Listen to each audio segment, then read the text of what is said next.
নমস্কাৰ। আমাৰ 1955 চনতেই দিঘিৰপাৰ অঞ্চলত কেইজনমান বিশেষ অনুৰাগী ব্যক্তিয়ে আমাৰ দিঘিৰপাৰ ৰাস প্ৰতিস্থাপন কৰিছিল আৰু তেতিয়াৰ পৰা আমাৰ নিৰৱচ্ছিন্নভাৱে এই ৰাসটো আমাৰ দিঘিৰপাৰ অঞ্চলত চলি আছে। কিন্তু আজি প্ৰায় 4 বছৰ ধৰি আমাৰ এই দিঘিৰপাৰত এটা কিছু পৰিৱৰ্তন অনা হৈছে।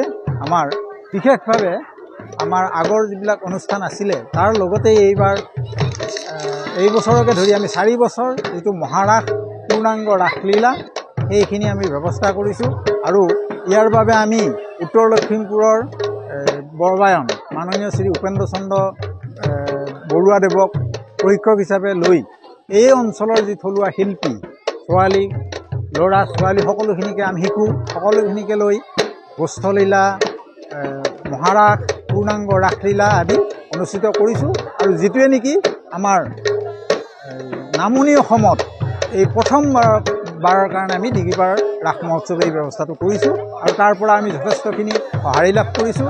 গোটেই আমাৰ যিমান জনগণ ইয়ালৈ ভক্তপ্ৰাণ ৰাইজ আমাৰ ইয়ালৈ আহে কেৱল এই মহাৰাসৰ আকৰ্ষণতেই আহে। এইবেলিও আমি 11 দিনীয়া কাৰ্যসূচীৰে আমাৰ এই ৰাস মহোৎসৱটি আমি উদযাপন কৰিছোঁ আৰু অহা 4 নৱেম্বৰৰ পৰা 14 নৱেম্বৰলৈ আমাৰ বিভিন্ন কাৰ্যসূচীৰে এই অনুষ্ঠানখিনি আমাৰ ধৰ্মীয় অনুষ্ঠানখন ইয়াত পালন কৰা হ'ব আৰু প্ৰথম দিনাই আমাৰ 4 নৱেম্বৰ তাৰিখে আমাৰ অসম চৰকাৰৰ মাননীয় মন্ত্ৰী ৰঞ্জিত দাসদেৱে আমাৰ ৰাসোৎসৱৰ শুভ উদ্বোধনী কৰিব। লগে লগে এই কথাটোও ক'ব লাগিব যে আমাৰ এইবেলি যিহেতু আমাৰ অসমৰ হিয়াৰ আমঠু সকলোৰে প্ৰিয় লুইতকণ্ঠ জুবিন গাৰ্গৰ মৃত্যুৱে সকলোকে ম্ৰিয়মান কৰিছে। গতিকে তাৰ কিছু প্ৰভাৱ আমাৰ ইয়াতো পৰিছে।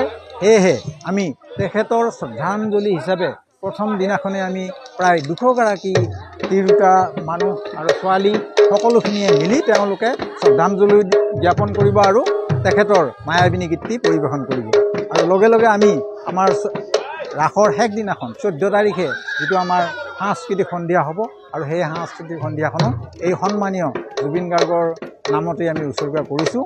তাত সেই 14 তাৰিখৰ সংগীত সন্ধিয়াত গীত পৰিৱেশন কৰিব আমাৰ অসমৰ জনপ্ৰিয় গায়িকা প্ৰিয়ংকা ভৰালীয়ে গীত পৰিৱেশন কৰিব আৰু তাৰ আগতেই আমাৰ বিভিন্ন অনুষ্ঠান আছে।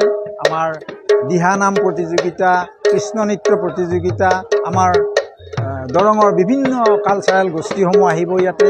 লোকেল আমাৰ স্থানীয়ভাৱেও কিছু গীত পৰিৱেশন কৰিব। গতিকে আমাৰ মূল এখন অনুষ্ঠান আছে যিখন হৈছে আমাৰ সনাতন ধৰ্মালোচনী সভা। এইখন এখন বৰ আকৰ্ষণীয়। গতিকে এইখন প্ৰতি বছৰে আমি উদযাপন কৰি আহিছোঁ। ইয়াতে আমাৰ এতিয়ালৈকে অসমৰ বিভিন্ন পণ্ডিতে আহি আমাৰ ইয়াত ধৰ্মৰ ব্যাখ্যা দাঙি ধৰি এই অঞ্চলৰ ধৰ্মপ্ৰাণ ৰাইজক উপকৃত কৰিছে।